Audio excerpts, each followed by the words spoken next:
Salut! Aujourd'hui, c'est l'heure de planifier mes lectures pour l'été. Est-ce que je vais vraiment écouter cette pile à lire par contre? Ça reste à vérifier, mais on va faire comme si ça allait être le cas. C'est parti! Habituellement, pendant l'été, je lis une trentaine de romans, alors j'ai déterminé qu'une pile à lire raisonnable aujourd'hui, ce serait de 15 livres. Comme ça, je me laisse la moitié pour y aller selon mes envies.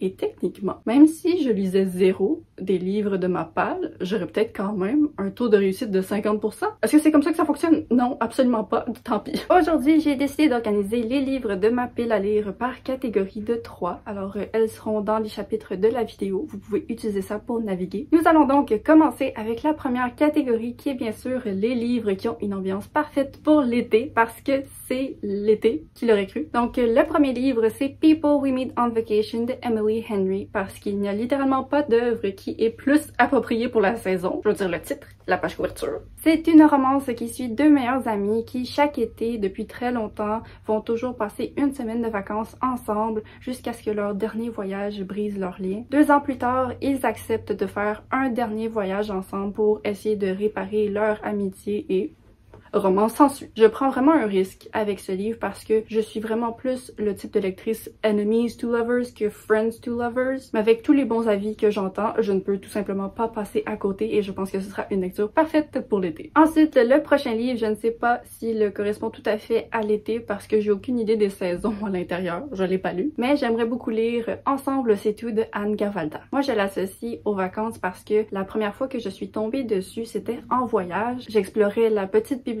de l'endroit où je restais et j'étais tombée dessus, j'avais pris une photo et je m'étais dit ça, je le lis dans le futur. Donc là, le futur, c'est aujourd'hui. De ce que j'en sais maintenant, c'est un contemporain qui suit 4 personnages qui sont un peu brisés par la vie et ensemble, ils vont apprendre à se relever. Je sais aussi que ça a été adapté en film, alors si vous avez vu ou lu cette œuvre, laissez-moi un commentaire pour me dire si vous avez aimé. Le dernier livre d'été que j'aimerais lire, c'est Serious Moonlight de Jen Bennett. L'an passé, j'avais lu son œuvre Starry Night en été et ça avait été parfait. Donc j'espère répéter l'expérience avec cette œuvre. C'est une romance jeune adulte qui suit une fille qui a toujours été isolée dans sa vie, mais qui décide de briser sa solitude un été en se faisant engager dans un hôtel historique pour y travailler de nuit. Elle y rencontre un autre employé qui s'offrira comme étant une sorte de guide et ensemble ils vont essayer de résoudre certains des mystères de l'hôtel. J'espère que ça promet une lecture légère et amusante. Ok, la prochaine catégorie, c'est celle des livres qui me tirent par les 2 oreilles, dans le sens que j'entends autant des avis positifs que négatifs, et donc il faut que je les lise pour me faire ma propre opinion. D'abord, nous avons la 5e saison de N.K. Jemisin, qui est proclamée comme étant une science-fiction d'excellente par beaucoup de gens, mais j'entends également de l'autre côté les ronflements de toutes les personnes qui se sont endormies en lisant. La science-fiction, c'est mon truc, donc j'espère vraiment me retrouver du côté positif. Je veux pas m'endormir, s'il vous plaît. Je pense que ça parle d'un monde où il y a une 5e saison qui vient menacer l'humanité à chaque fois qu'elle se manifeste. Je sais pas si c'est ça exactement, ne vous fiez pas sur moi, mais moi je veux m'y lancer en sachant le moins possible, donc voilà, on se reparle. Alors, l'autre livre très mitigé, c'est Iron Widow de Ziran Jay-Zhao. C'est un coup de cœur intersidéral pour beaucoup de gens, mais il y a aussi les gens qui ont trouvé que la protagoniste était très désagréable. Malheureusement, j'ai vu certains des extraits pour prouver les défauts de la protagoniste et je pense que je vais être d'accord avec ces gens. Mais je garde quand même espoir d'aimer l'œuvre dans son ensemble à cause du monde, des concepts, blablabla. Je vais pas essayer de vous la résumer. Sérieusement, je veux même pas dire que c'est de la paresse, parce que peut-être que ça l'est un peu, mais non, ce livre est compliqué à résumer, ok? Allez voir le résumé, ça en vaut la peine, mais pas moi. Et finalement, le dernier livre, si je ne l'aime pas, ça va briser mon cœur parce que la couverture est absolument magnifique. Et c'est Daughter of the Moon Goddess de Su Lintan. Dès que mes yeux se sont posés sur cette page couverture, j'ai acheté ce livre et heureusement son résumé est intéressant. C'est une fantaisie jeune adulte qui parle d'une fille qui a grandi sur la Lune, dont la mère s'est fait exiler par l'empereur et elle va s'infiltrer anonymement pour s'entraîner à apprendre la magie avec le fils de l'empereur. Encore une fois, il y a beaucoup de bons avis. Je veux être parmi ces bons avis, s'il te plaît. Ensuite, avec la prochaine catégorie, nous allons être sages. Nous allons être sages, les amis. Je vais vous parler de 3 suites de séries que j'aimerais lire cet été parce que une série, c'est pas juste lire le premier livre et procrastiner les autres à tout jamais, hein? Donc, le premier livre, c'est la conclusion de la duologie Vicious de V.E. Schwab qui, en fait, je pense que le nom de la série officielle en français, c'est Evil. Bref, le titre du 2e tome, c'est Vengeful et c'est une série de fantastique qui suit des personnages, j'allais dire jeune adulte. Ils sont adultes. Ça se lit vraiment comme du jeune adulte. Bref, ce sont des personnages avec des habilités spéciales qui ne sont pas toutes utilisées à des fins morales. C'est vraiment rafraîchissant d'avoir une série où ce ne sont pas tous les personnages qui sont innocents. Alors j'ai bien hâte de voir la conclusion. Je ne sais pas combien de livres exactement sont prévus pour la série suivante, mais en tout cas ça c'est le deuxième tome. C'est donc Aurora Burning de Amy Kaufman et Jay Kristoff qui est la suite de Aurora Squad. C'est une science-fiction jeune adulte avec une bande de personnages qui voyagent à travers l'univers pour essayer de protéger Aurora qui se fait traquer par des gens. Je n'avais pas eu de coup de cœur pour le premier livre, mais ça avait été une lecture très divertissante, alors j'espère que celui-ci le sera également. Et pour finir, est-ce que je vais mettre un pavé? Oui, je vais me mettre un pavé. Et donc, La guerre du Caliban de James S. A. Corey. C'est bien ça? La guerre de Caliban. C'est le deuxième livre dans la série The Expanse, qui est une science-fiction adulte avec un concept très similaire en surface à celui de la série précédente, dans le sens qu'on a un équipage de personnages qui voyagent l'univers dans un vaisseau pour s'affronter à des corporations maléfiques. En tout cas, c'est poussé plus loin dans des directions différentes, là. Le premier livre avait vraiment été une lecture doudou pour moi, alors j'espère que le bon souvenir que j'en garde va me donner le courage nécessaire pour m'attaquer à cette brique de 800 pages. La prochaine catégorie, ce sont 3 livres dont je n'avais jamais entendu parler avant de tomber dessus par hasard, donc j'espère vraiment qu'ils me réservent une belle surprise. Alors tout d'abord, nous avons La fille du 6e de A. Arthur. C'est vraiment le résumé qui m'a convaincue pour celui-ci. On suit une femme qui reste dans son appartement depuis 3 ans sans sortir parce que son emploi c'est de faire des spectacles osés à la caméra, payés 7 $ de la minute. You go girl. Bref, tout ça va changer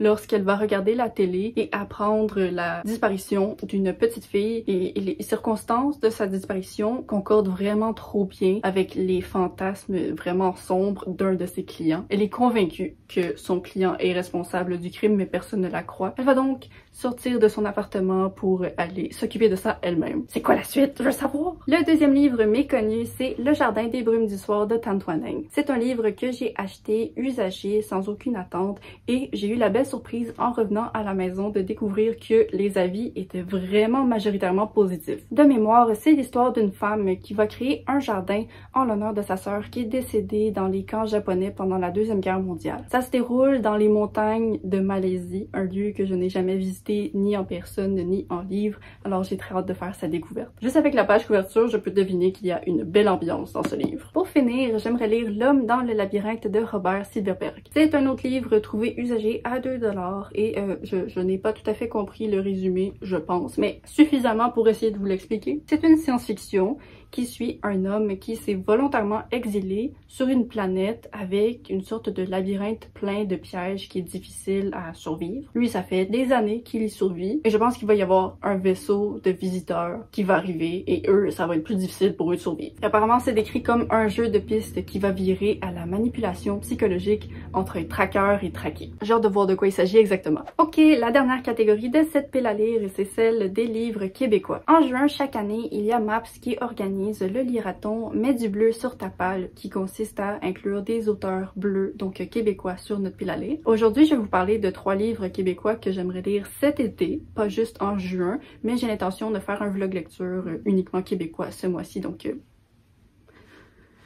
vous allez voir ça, sauf si je le fais pas, mais je devrais le faire. Donc, le premier livre qui vient de chez nous, c'est Leslie et Coco de Marie Demers. Je suis bien contente de l'avoir entre mes mains parce que ceux qui me suivent depuis très longtemps se souviennent peut-être que l'an passé, j'ai acheté Leslie sans savoir que c'était le deuxième tome de cette série. Donc là enfin j'ai le premier, donc je vais pouvoir le lire pour lire Leslie. Je vais vraiment espérer aimer les deux. Bref, c'est une œuvre contemporaine qui parle de 2 amies qui vivent très loin l'une de l'autre et leur vie changera complètement un été après un séjour passé ensemble. C'est tout ce que je sais. Mais de ce que j'entends, c'est très bouleversant comme œuvre. Et si j'aime ça vraiment, ben je vais essayer de lire Leslie également. Le deuxième livre québécois, c'est Highlands de Fanny Demeule. C'est vraiment une autrice qui est adorée par tout le monde sur Booktube Québec et moi j'ai une expérience très positive avec son œuvre Bagels. Je suis vraiment désolée, mais je ne vais pas vous donner de résumé pour ce livre parce que je veux vraiment m'y lancer sans savoir quoi que ce soit. Je pense que c'est un contemporain.